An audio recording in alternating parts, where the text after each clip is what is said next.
dark looking, isn't it? The camera's I'll do it. it's brightened up now. The camera's pointing down. There we go. A little bit more. Oh, that isn't going to work too good. How is it? We should have figured this out before. Oh.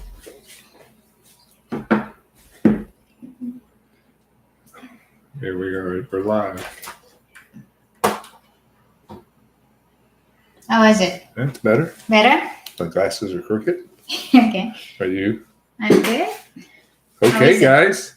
We live? Hello, everybody. I guess we're live. The first really true live. We did a test about 3 months ago. And today we wanted to go live. What'd you think of that that thumbnail, that cleft? What did you call that? A shelf cloud. Shelf cloud. Yes. Yeah. What a scary ride. Really scary ride. Yeah, it's a nerve-wracking. I can say that. It's scary, although I experienced that before. Yeah. Anna's been to the Bahamas 5 times, and 3 times on the trip back we've run into terrible storms. So this wasn't nothing new to you. Yeah, that first one is really worse. We've been in the ocean for 9 hours. Yeah, it was a lot. My that God. was coming back from the Abacos. I know. Yeah, we had a rough ride. It should have been a 6-hour ride, and it turned into 9 hours. But let me start back just to give you a little idea about what we did. We run over to Whitesand, Bahamas, over in the corners, do a little fishing. Anna, a buddy of ours, Randy, he's a guy that fished with all the time. Yeah. And we were having a good day. Anna caught her biggest fish to date. It was a blackjack. Yeah, it was a big fish. And that, just by letting you know, that video will premiere tomorrow night at 7:30. Mm-hmm. So I hope you guys watch that. But we had a good day. We were over there fishing. The sun didn't really come out till about 12:30. And it was a little rocky till about 2 o'clock. And then the wind changed as they predicted. And it just flattened out like a lake. So we were enjoying trying to find some fish on the bottom. And then we did a little deep dropping. And about 5 o'clock, we said, okay, we got a 2-hour ride home. We need to get on the road. We'd already told everybody at home that we'd be back to port by 8. And we, on our boat, we do have a tracker. We have a asset tracker. So everybody, my family, can all see live where we're at and what's going on. I can show it to them. Yeah, hand me both of them for a second. Mm-hmm. Well, the boat has a asset tracker. When I'm in the boat, I carry a spot, and this is a 2-way communicating. Mm-hmm. And Anna wears turn it the other way. It's a personal eBird, so to speak. Mm-hmm. So we picked up all the gear, put the boat, and got the boat all cleaned up and ready for the 2-hour run. It was like a lake. It was beautiful. The sun was still nice and bright. We got up. Anna's in the beanbag. Randy's co-pilot beside me. We get up running about 42 miles an hour. Just a great, comfortable ride. Turned the radio up. And as we're going through and riding down, I'm looking in front of us, and it's getting a little darker and darker and darker, but it didn't look like storm clouds, and I didn't see any lightning. So we turned the radar on and put it on the 12-mile range, and yes, we had a big afternoon storm coming our way. So I didn't say anything to Anna at the time. We pushed it as far as we could before I seen that the wind was going to pick up, and we pulled back the throttles, got Anna out of the beanbag. She thought we'd seen some fish, and she turns around and sees this big old black cloud coming, and it's like deja vu. I've been here before, she said. I know. We actually all put on our life jackets. We had our ditch bag already hanging behind us, and we tried to play it safe. There's a couple things that, as a captain, I have. No, there's no arguments. If we run that boat at night, everybody will have a personal flotation device on. And if we run into any storms like this, we all put on flotation devices. Yeah. So we all got our flotation devices on, got the boat up running again. And again, I pushed it as fast as I could into the wind to get into the storm and try to get past it. it became a little bit more than I could run. We were running 42. I had to drop it down to 27. And then we eventually had to drop it down even into 6, 8, 10 miles an hour. Yeah. Before we started pulling back on the throttles, we seen on the radar a ship, and we couldn't see it because the rain was raining so hard, and it was about 4 miles away. So I made a course alternation off of my track, and I started running to the south. Our ultimate thought was to run along that ship on the lesser wind side until the storm passed, and then we went around the ship and went on back to port. But as we got closer to the ship, and you'll see all this tomorrow night in the video, the track and everything, we realized it was a cruise ship, and the cruise ship was going south. So we had to change our course and start going back northwest, right into the storm. What did you think about that? It was a little windy. It's not a little windy. It's very windy, and one thing I'm scared about that experience is it's like the waters almost goes to our boats. Like, I hope we're not sinking. Well, we had our curtains up. I like running the curtains on them long days runs because I don't like the wind blowing in my face for hours. We actually put the curtains up, and as the wind, we were hitting the waves, and they were only 2 to 3 footers, but they were real tight together. And our boat would slap the wave. It would the wind would lift that water up and just blow it right into the windshield of the boat. Mm-hmm. And the boat was taking a lot of splash water. There were, the scupper hose was draining the water out with no problem. The rain was coming down. It was no problem. The boat did extremely well. The boat is awesome. Yes, yeah. It's a well-designed boat. And then again, all you can do is in the heat of the moment for that 15, 20 minutes, just hold it into the wind.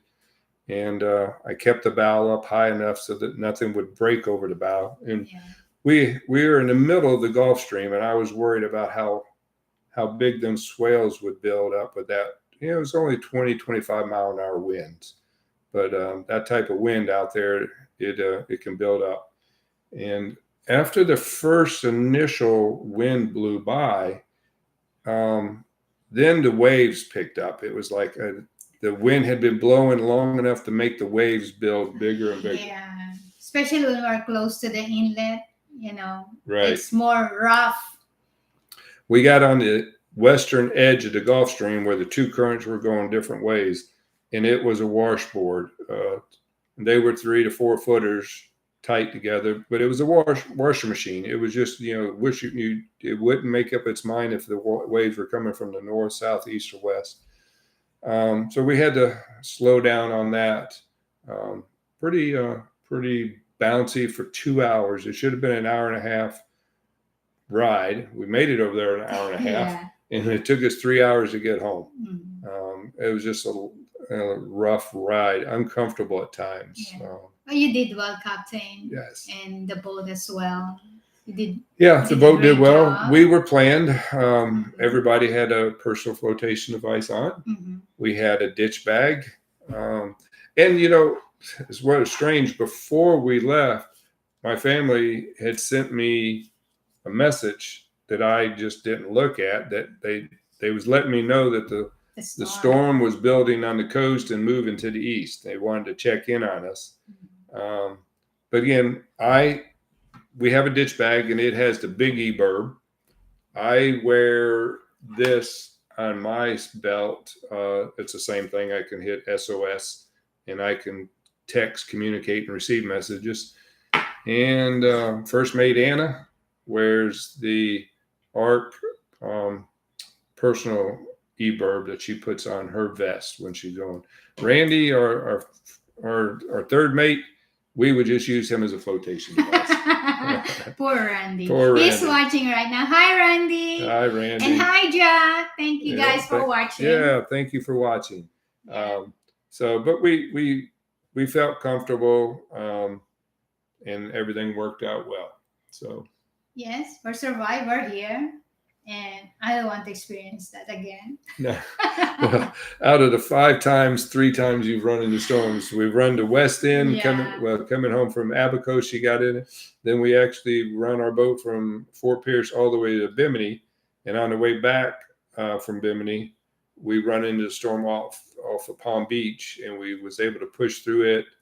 We came into St. Lucie Inlet, and we just run down to ICW all the way back home that day. Once you're close to land, you feel a little better. Yeah. Now, our boat, again, we have the safety device, we have the ditch bag, we have our eBirbs, our personal eBirbs, but not only that, our boat is equipped with a 6-man offshore life raft. Yes. It's on the top of the hard top, and it automatically deploys, at 20 feet if the boat sinks, or we just pull a rope and it automatically pop open and inflate. So we have all that. You just don't want to use any of that. Yeah. We don't want to. No. No. But it's if it happened, we would be prepared for it, and we're just great that it didn't. We did have a great day, and we hope you watch the video tomorrow.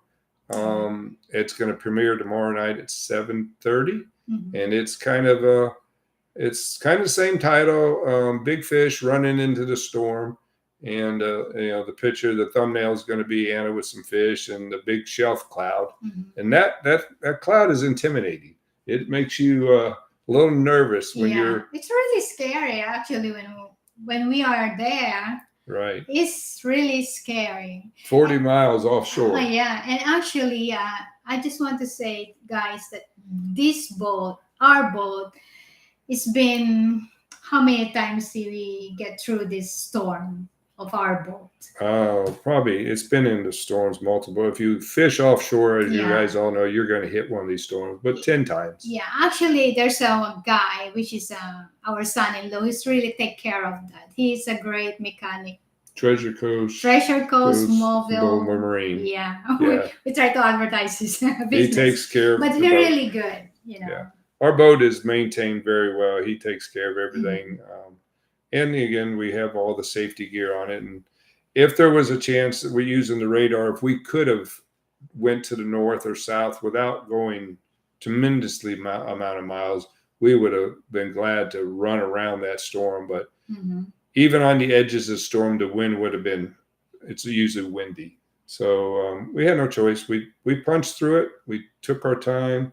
We didn't do anything stupid like try to run 40, 50 miles an hour and beat the bottom of the boat and create a problem. Yep. All you would do at that time is hurt yourself or the boat or something. So we had the time. We still had time. Everybody could see our track.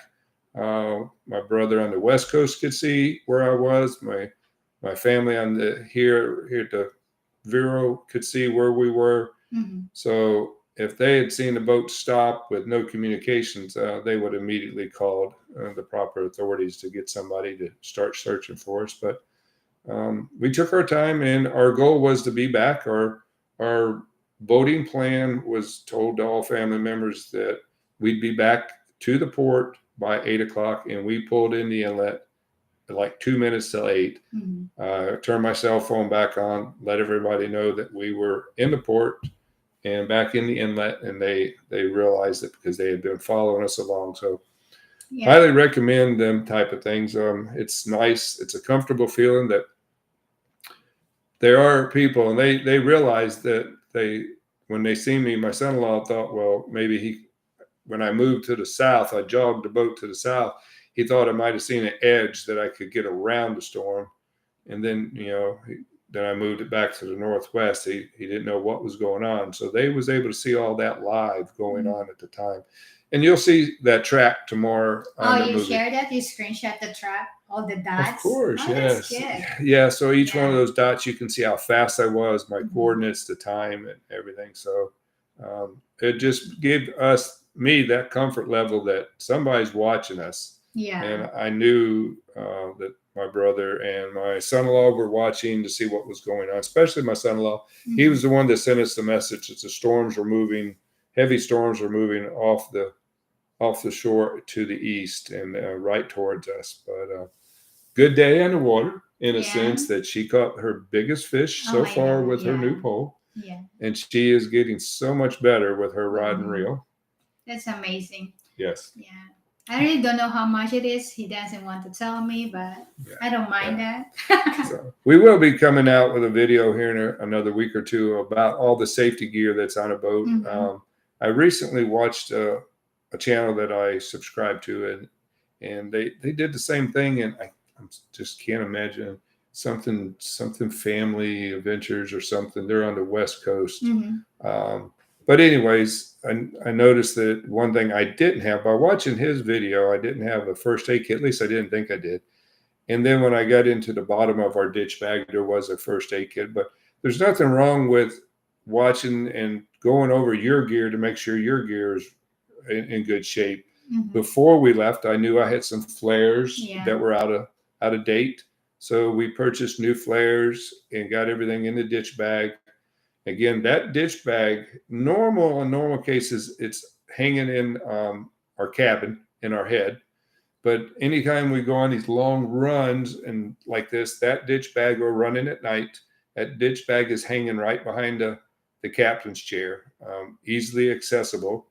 Um, we all have the PDFs that inflate. I do have your normal PDFs that that you buy at Walmart or whatever. I have 8 or 10 of them, but for the seriousness, we have 7 of the PDFs that automatically inflate when you get in the water. Mm-hmm. And the reason I did that, a few years back, there was a captain that they interviewed down in Boca, had a 36-foot beautiful center console. And one of those afternoon storms popped up, and they didn't really get into detail what happened, but the boat rolled over. And he said the one thing that he wished he would have done different, he would have had better life preservers on the boat. Them little ones they're okay. I mean, they'll definitely save your life.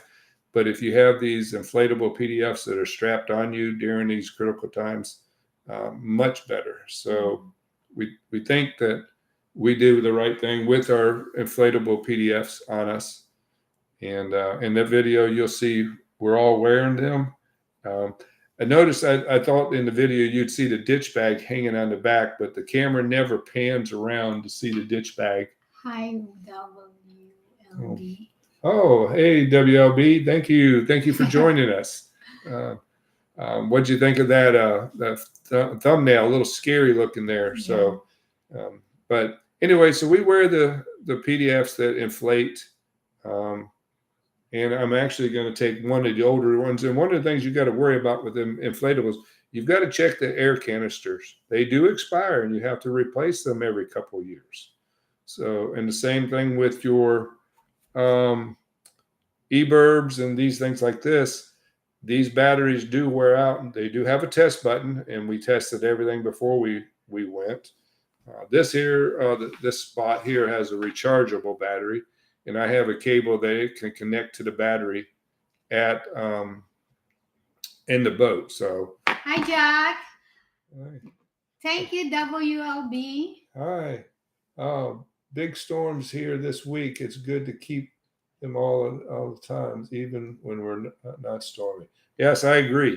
Yeah, well, it makes me feel comfortable. Anna was born on a Pacific island in the South Pacific and can't swim. I know, that's terrible, right? I do have a physical limitations. I can swim for about a minute, but after that minute, I'll sink. Yeah. So I'm not ashamed or embarrassed to wear my flotation device. I feel very comfortable. Hi, Lollipop. Hi, Lollipop. I feel comfortable wearing my flotation device. I'm not embarrassed about it. So the video is not as sexy with them, but you can not swim. Exactly. Yeah. So the video tomorrow night's going to come out. This video that we're talking about tomorrow night at 7:30. It premiered at 7:30. I hope you watch it. Anna catches her best fish so far. Yeah, with my new fishing reel. And you'll hear me in the video telling Anna she always holds the fish the wrong way. she doesn't hold it in a fashion that it makes it look big. So, but these WLB, thank you for joining us. Thank you very much. So, yeah, we were prepared. We were really prepared, and Yeah. it's an experience. You're a great captain. Yeah. Yeah. Randy was just over there, just relaxing, like nothing was bothering him. So He's perfectly fine. yeah. So, but again, me and Anda would have used him as a flotation device. So, What is he said? what's that? Be right back. Need a coffee. Okay. Refill. Okay. So, but anyways, yeah, the boat did well. Yeah. And everything went very well. So we're very pleased with the way it went. So it's scary at times, nerve-wracking at times for me as a captain. I'll admit that it's nerve-wracking. You don't want anything to go wrong, lose propulsion or engines. Something else that we do have in our boat, we have 3 VHF radios and 2 mounted in the boat to each different batteries. So we have 4 batteries in the boat, 2 for the engines and 2 for the house batteries. So each radio is wired to them batteries. And then our ditch bag also has a handheld VHF. So we try to have as much communications as we can. I would not hesitate one bit to push the button on one of those e-burbs if the boat starts taking on water. I'd rather be safe than sorry. Exactly. But it was an eye-opening experience again for Anna. Yeah. The 3rd time coming back from the Bahamas. There's no more 4th time. No more 4th time. Yeah. Well, when I'm in the middle of the storm, I was telling them and myself, if we'd have left just an hour earlier, 1 hour earlier, we would have beat that storm. We'd have been in the inlet and probably at the boat ramp at the time it hit, but we would have beat the storm. I issue a nice air horn. Yes, we have 2 air horns. Matter of fact, we had bought another air horn earlier in the conversation. We talked about we had flares that had to replace the flares and the shells for the gun, and I went ahead and bought another air horn. So we had an air horn in our 5-gallon bucket with our deep drop gear, and then we had an air horn in the ditch bag.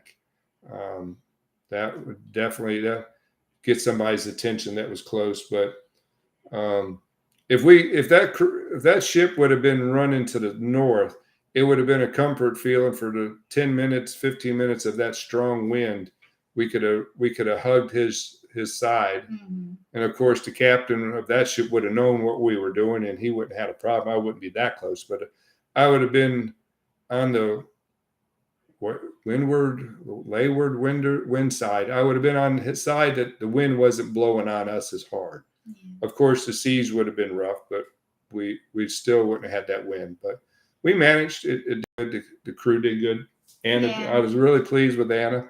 We got back in the inlet. Had to give her a little kiss and tell her how proud of her was, because I didn't put it in the video, but I let her know as we're getting close. It's in one of our videos that I said, we're getting close. The wind's going to get really strong. I said, please don't scream. Sometimes she gets nervous and she screams. And I said, please don't scream.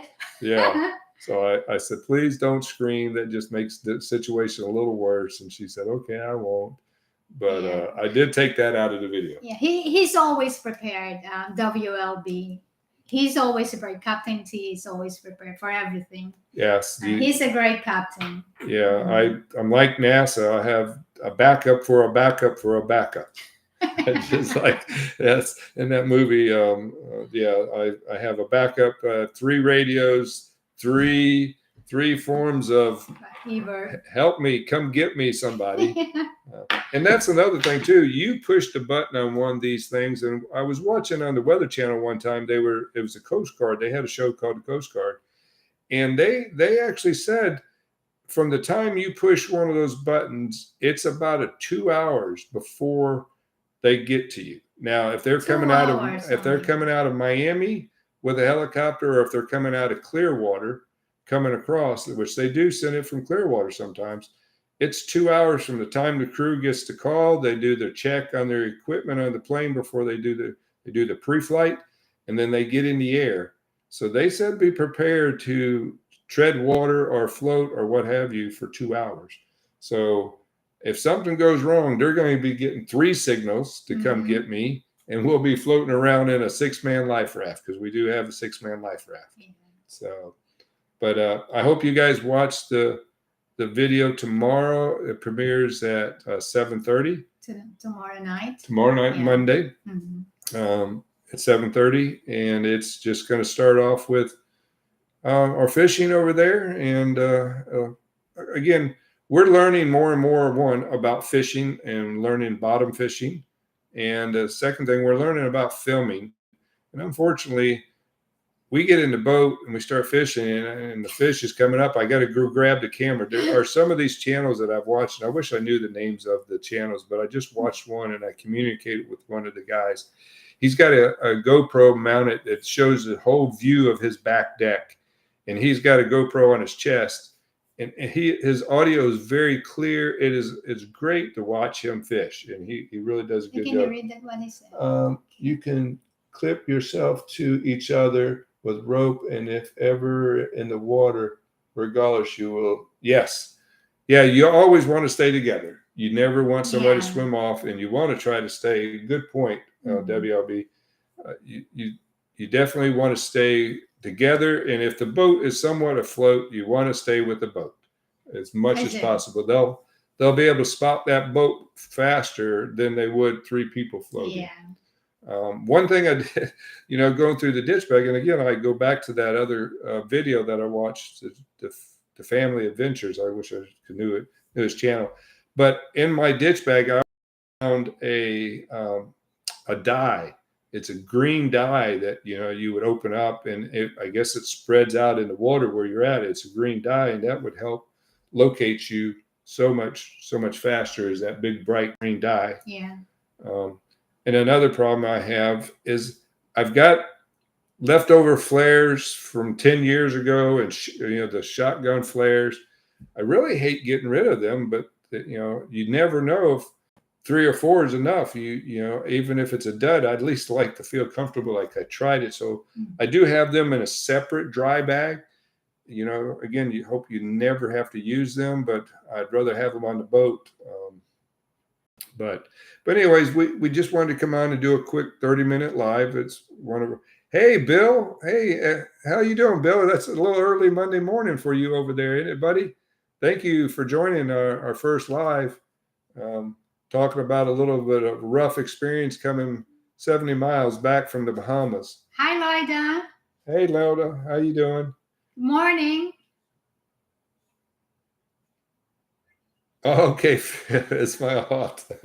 Okay, all right. So, I'm sorry I haven't had a bit of chance to hang into some of your lives. We go to bed about 8:30, and your lives on Saturday nights, your Sunday morning at 10 is kind of 10 in the morning there. It's 10 in the morning. Oh But it's 10 8. I'm snoring already, guys. Yeah, 10 p.m. We're asleep, and I when you first got going, I wanted to help support you. So stop doing 10 a.m. Actually, I stopped doing them. Actually, okay. You haven't had one in a while. Might do them again later. Well, I did watch your most recent one because I am a retired water plant treatment operator, and you are correct. The water is going to be very, very valuable. Actually, I was just at a doctor's appointment a couple of weeks ago, and I told the doctor, I said, here in Florida, all of our citrus and everything, and a lot of land have what they call artesian wells that are 600-700 feet down, and it's now that the citrus is gone, these wells are still there and permitted. And if your great grandchildren own that land with that well, you're going to be it's going to be a valuable piece of land with that permit of that well, because water, worth more than very true, worth more than gold. Susie, good morning. Hey, good evening. Good evening. So just to go over a little trip that we did to Bahamas coming back. If you've seen the thumbnail, the scary cloud. So we just wanted to get on here for 30 minutes or so. And Bill, I think one of your videos you talked about to help get your 4,000 hours, I needed to do some lives. And So I finally, Anna twisted my arm multiple times and told me to do it. Yeah. He said he can talk only 30 minutes, guys. That's all. I run out of things to You're talk running about. out of topic. Yeah, I run out of topics. So yeah, but I appreciate it. Yeah. So yeah, we're going to try to do lives, but we can't go fishing if the wind's blowing. And like this week, we've got a lot of appointments. The weather's great, and it's mini season lobster season. So Tuesday and Wednesday, we might go to the beach and do some drone videos of all the boats out there diving. So you get 2 days to go diving and get lobster before the commercial season starts. So the boat ramps, everything's crowded with people diving. And unfortunately, usually we lose a couple people diving during this time of year because their gear wasn't correct or their age or something sad thing. But anyways, we appreciate everybody watching. We got 9 watching, and Randy, Jack, all you guys watching, thank you very much. Thank you, WLB. Thank you. Yes, thank you, Bill. We appreciate it. And thank you. So, all right, guys. Well, thank you for going live. What is his name? Joe's Fantastic Live. What is it? Oh, yeah. Yeah. Evening host, yes. Yeah, thank you. Yep. So, all right, guys. Well, thank you. And we'll hopefully maybe try to do this in a couple of weeks. Again, tomorrow night's the video's coming up at 7:30. Good fishing video. And we're learning more about videoing and things like that. We're getting better. So, all right, guys. Thank you for joining us. Thank you. Have a great day over there, Bill, or evening where you're at. And Susie and Luz, you guys over in the Philippines, enjoy your day. All right. Bye.